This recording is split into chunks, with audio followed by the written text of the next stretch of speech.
Masa rock and roll shooter nggak pakai memori kayak gitu?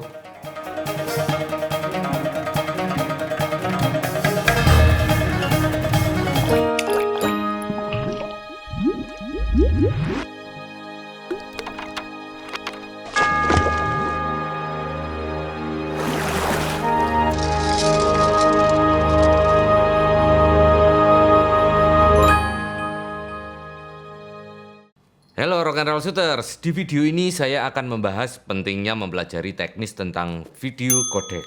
Karena ini juga salah satu ilmu dasar jika teman-teman masuk ke industri digital video.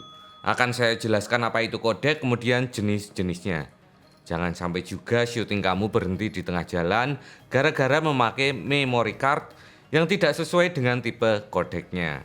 Biar nggak dimarah-marahin editor ya mas, pakai kode kok nggak sesuai dengan kebutuhan editing. Nah iya, karena memilih codec itu seharusnya disesuaikan dengan keperluan dan kemampuan mesin editingnya. Lanjut, kalau teman-teman menemukan file video berekstensi seperti MP4, MOV, AV, DNG, dan masih banyak lagi, itu namanya adalah wrapper atau container. Wrapper atau container adalah wadah yang berisi semua informasi file yang dibutuhkan dan dapat dipahami oleh komputer kalian. Nah, di dalam kontainer atau wrapper ini berisi video, audio, dan juga metadata yang berisi informasi seperti resolusi, jenis kamera, bitrate, waktu dibuat, dan masih banyak lagi. Nah, salah satu bagian terpenting dari metadata itu adalah codec. Codec ini berasal dari kata coder and decoder atau compression and decompression. Sesuai arti dari dua kata tersebut, codec berfungsi untuk menciptakan aliran data video dan audio yang disederhanakan atau disusun seefisien mungkin yang membuat filenya jadi lebih kecil dan lebih mudah dikelola jika dibandingkan dengan tipe lossless file. Akan tetapi, tidak semua codec mudah dan ringan untuk dikelola. Jika kalian menggunakan operating system seperti macOS, codec yang paling ringan untuk dikelola adalah jenis codec ProRes. Karena itu adalah native codec yang dibuat oleh Apple. Biasanya semakin kecil codec mendekode atau membungkus file, ukuran filenya pun jadi semakin kecil. Namun juga semakin berat untuk diedit. Karena codec sudah membungkusnya secara padat dan rapih, jadi butuh usaha yang lebih untuk komputer kita membaca atau membongkarnya di editing software. Tapi mas, kenapa beberapa file video yang kecil kalau diedit berat banget? Padahal kalau langsung dibuka dari Finder atau Windows Explorer, itu ringan. Nah, karena pada dasarnya ada dua jenis codec, yaitu delivery atau distribution codec dan intermediate codec. Yang di playback langsung bisa enteng tapi diedit berat biasanya adalah tipe distribution format, seperti H265 yang seharusnya adalah untuk online streaming. Itu filenya memang kecil tapi berat banget buat diedit. Sedangkan tipe intermediate codec memang diperuntukkan kebutuhan post production, jadi lebih ringan buat diedit. Oh, gue jadi inget dulu ada kamera mirrorless 4K yang hasil videonya bagus banget, tapi gagal laku di pasaran karena file videonya susah diedit. Nah, tapi gue lupa tuh namanya apa ya. Bro, namanya apa ya? NX1. codec ini bermacam-macam. Seiring perkembangan zaman selalu muncul codec jenis baru atau versi upgrade-nya. Tapi saya hanya akan menyebutkan tipe acquisition codec, alias codec yang memang populer dipakai untuk media perekaman atau ada di kamera. Nah, di line up MPEG ada 262, 263, 264 dan yang terbaru ada 265 alias HEVC. H264 pun ada lagi macamnya. Ada EVC HD, XEVC, XEVCS, XEVCL. Kemudian di line up Apple QuickTime ada Cinepak yang sudah digantikan oleh ProRes. Ini juga bermacam-macam. Ada ProRes LT, 422, HQ, 4444, juga yang terbaru ada ProRes RAW. Lalu ada DNX HD yaitu codec buatan Avid Technology yang sekarang ada tipe terbarunya yaitu DNX HR yang bisa merekam resolusi di atas Full HD yaitu 2K sampai dengan 8K. Dari codec-codec yang saya sebutkan tadi dan itu belum semuanya, ada dua codec yang sering digunakan dalam pasca produksi industri digital video yaitu Apple ProRes dan Avid DNX. Karena kedua codec ini didesain untuk menghasilkan kualitas gambar yang bagus namun tidak membuat prosesornya dipaksa bekerja berat saat kita mengeditnya. Less processor intensive to work with than other editing formats. Jadi performa komputer kita akan lebih baik. Nggak bikin stres ngeditnya karena filenya memang gampang untuk di-unwrap. Oke, sekarang kita bahas tentang bagaimana perbedaan cara kerja dua tipe codec, yaitu intermediate codec untuk kebutuhan editing dan delivery codec untuk kebutuhan distribusi. Intermediate codec memakai sistem kompresi intra-frame alias spatial compression atau all-I. Dan delivery codec biasanya memakai sistem kompresi interframe alias temporal compression alias long gop atau IPB. Intraframe akan mengkompres setiap frame pada video untuk menghemat space atau ukuran file tanpa memperdulikan frame sebelum dan berikutnya. Jadi akan langsung menganalisa dan mengkompres setiap individual framenya.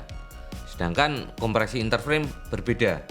Dia selalu melihat dan memperhitungkan frame lain ketika akan mengkompres file. Tidak langsung mengkompres individual frame seperti pada interframe akan menganalisa frame sebelum dan sesudahnya untuk mencoba mencari tahu apa yang berubah dan apa yang tetap. To reduce the redundancy. Contohnya pada shot saya ini, walaupun badan saya bergerak-gerak tapi background dan foreground cenderung tidak bergerak. Tipe kompresi interframe akan mengkompres bagian yang tidak berubah itu menjadi satu grup, sehingga ukuran filenya lebih kecil dan lebih efisien. Kompresi interframe atau long gop size-nya bisa 3 kali lebih kecil daripada intraframe. Tapi walaupun intraframe atau all-I ukuran filenya cenderung lebih besar, kompresi jenis ini lebih mudah untuk diedit. Contohnya ketika kita melakukan cutting pada timeline software editing. Komputer tidak perlu berpikir panjang karena frame terkompres secara individual frame. Lebih mudah untuk decoding atau unwrappingnya. Tetapi jika memakai interframe yang sebenarnya adalah delivery format, komputer jadi harus menganalisa ulang bagian mana dari frame yang harus dihilangkan atau diikutsertakan saat kita lakukan pemotongan klip. Jadi susah untuk unwrappingnya. Saya baru tahu mas, jadi kenapa mirrorless dan DSLR menggunakan kompresi interframe itu supaya filenya jadi kecil ya? Ya ingat, jadi file kecil itu bukan jaminan gampang untuk diedit. Sekarang bahas tentang media penyimpanannya mas. Oke, nah storage yang dipakai untuk digital video itu ada banyak sekali tipenya. Ada Sifast 2.0, XQD, SSD, Panasonic P2, CF, microSD, SD card, S/S, dan lain-lain. Tapi pada umumnya DSLR dan mirrorless menggunakan memori tipe SD card. SD card ini juga mempunyai 4 generasi. Yang pertama ada SD, kependekan dari Secure Digital. Ini diperkenalkan tahun 1999 sebagai perbaikan dari MMC. Kemudian SDHC yang kadang masih dipakai karena harganya murah. Namun speednya masih oke lah untuk kebutuhan foto yang casual. Nah yang terbaru ada tipe SDXC yang katanya sih bisa berkapasitas sampai dengan 2 TB. Walaupun sampai hari ini saya belum pernah melihat produknya. Nah generasi SDXC ini beranak lagi. Ada yang namanya UHS, kependekan dari Ultra High Speed. Dan yang saya pegang ini adalah tipe XDXC UHS 2 berkapasitas 64 GB. Maksimal read dari kartu ini adalah 260 MB per second dan write-nya adalah 100 MB per second. Akan tetapi maksimal read dan write pada seri UHS 2 sendiri bisa sampai dengan 312 MB per second. Itu di Sony UHS 2 seri G. Sedangkan untuk UHS 1 yaitu seri sebelumnya mempunyai bus interface speed sampai dengan 104 MB per second. Kartu SDXC UHS 1 tercepat milik Sony mempunyai read speed sampai dengan 95 MB per second dan write speednya adalah 90 MB per second. Mas, kok gue jadi semakin bingung ya? Mau beli memori yang mana nih buat kamera gue? Nah biar nggak bingung kayak si Sena, teman-teman harus memahami beberapa hal ini. Yang pertama, pada SD card itu lebih penting write speed jika dibandingkan dengan read speed. Karena pada saat teman-teman merekam video, write speed ini yang menentukan kelancaran proses menuliskan data digital video dari kamera ke memory card. Kemudian yang kedua, kenali bitrate atau data rate pada acquisition codec yang akan kalian gunakan pada saat merekam video. Kalian bisa tahu itu dengan membaca buku manual kamera atau cek spesifikasinya di website. Misalnya, jika saya menggunakan GH5 dan akan merekam resolusi 4K dengan format All-I 400 megabit per second, tentu saya membutuhkan kartu memori UHS-2 seperti ini.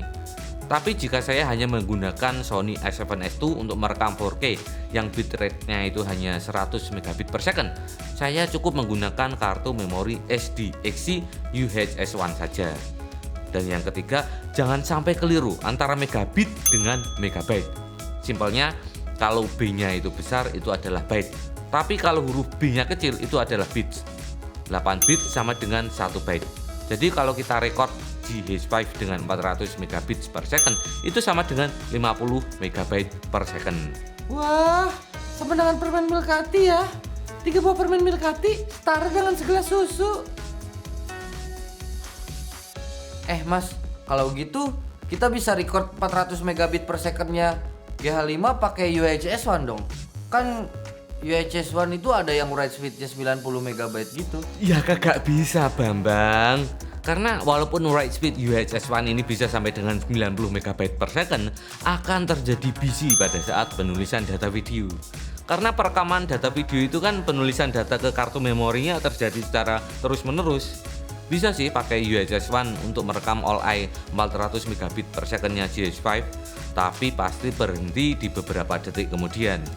Nah, kelas SDXC ini sebenarnya ada klasifikasinya lagi kalau untuk keperluan perekaman video. Ada V30, V60, dan V90. V ini maksudnya adalah Video Speed Class. Dan angka 30, 60, maupun 90 adalah batasan maksimum write speednya dalam megabyte per second untuk keperluan perekaman video. Nah, kartu UHS-1 ini hanya mentok di V30 alias 30 megabyte per second. Jadi minimal untuk merekam All-I 400 megabit per second adalah V60 atau V90. Dan itu hanya ada di kelas UHS-2. Jadi kartu memori SDXC UHS-2 ini cuma buat videographer doang ya mas? Ya enggak lah. Buat kamera fotosentrik juga berfungsi banget, seperti pada Sony A7R3 dan A9 yang resolusi fotonya itu super tinggi dan juga bisa continue shooting dengan frame rate super cepat. Untuk melakukan hal itu juga butuh kartu memori UHS-2. Untuk di kamera mirrorless yang video sentrik yang mempunyai bitrate tinggi dan membutuhkan UHS-2 ada GH5, GH5S, dan BMPCC. Dan untuk kamera lain yang juga sudah support UHS-2 juga sudah saya buat listnya di video description. Rasanya sayang sekali kalau teman-teman sudah pakai kamera-kamera yang keren tapi memory cardnya tidak sesuai. Jadinya tidak maksimal. Oke. Sekarang kasih tahu semua netizen yang budiman. Belinya di mana? Garansi nggak? Ini channelnya siapa? Rock and Roll Shooters, bukan netizen yang budiman. Ulangi. Ya, Rock and Roll Shooter. Kasih tahu tuh Rock and Roll Shooter semua tuh.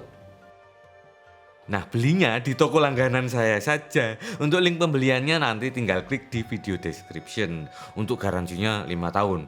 Itu juga sudah dapat file rescue software. Guys, buru tutup videona, gancang upload. Urang rek meuli memori nu jiga tadi deui.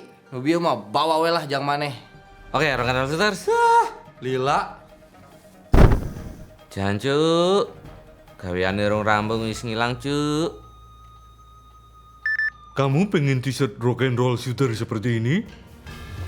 Atau kayak begini? Atau kayak ngene kie? Atau yang kayak begini? Langsung saja kunjungi website saya di bagian merchandise. Dan masih banyak desain lainnya.